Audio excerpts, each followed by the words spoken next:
বাজে দুপুর না বিকাল না, হ্যাঁ বিকাল 3:30 বলে দিই। তো এখন বাজে 3:30 আর আমি চলে এসেছি ছাদে ভিডিও করতে। তো আমার ছেলে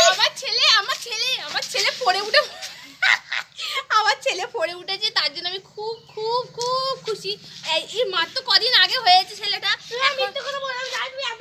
এখনো পর্যন্ত গোলা খায় কিন্তু পড়ে উঠে গেছে। তো যাই হোক, আর কটা দিন পর থেকে ওর স্কুল চালু হয়ে যাবে। ওরম করতেছে ক্যামেরাতে অন করা, আমি তো এদিকে মারছি, তোকে সরি মারছি।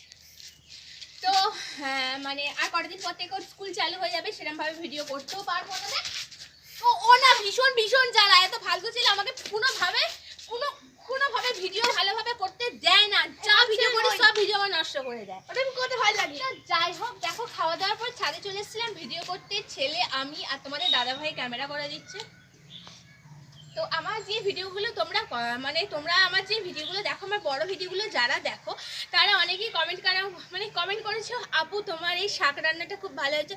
তো তাদেরকে অনেক অনেক অনেক থ্যাংক ইউ আমার কমেন্টে উত্তর দিয়ে। তো চলো এখন নিয়ে যাবো আমার এই পাগল ছেলেটাকে নিচে নিয়ে যাবো, একটু মাথার গন্ডগোল আছে, একটু খেপে যায়। তো চলো ফ্রেন্ডস, ভিডিওটা তাহলে এখানে শেষ করছি, টাটা বাই বাই। কিছু বলেনি আমার, সত্যি তো? ইয়েস। তো ওই যে তোমার পিছনে লাগছিল, ও তো ঠিকই ওর মাথায় একটুখানি গন্ডগোল আছে, তাই এরকম করে। ও বলছে তোমার মাথায় গন্ডগোল, তুমি বলছো ওর মাথায় গন্ডগোল। ওর মাথায় গন্ডগোল, আমার নয়, এই এর ঠিকই আমার মাথায় গন্ডগোল। ও আমার ভিডিও নষ্ট করে। আমি ফেল উঠে আমি। তোমরাই দেখো কার মাথায় গন্ডগোল। ওর মাথায় গন্ডগোল, তারপর আমি আসছি।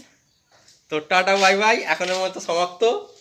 যা হবে নিচে গিয়ে গন্ডগোল হবে, মারামারি হবে, যা হবে দেখা যাবে। Tata bye.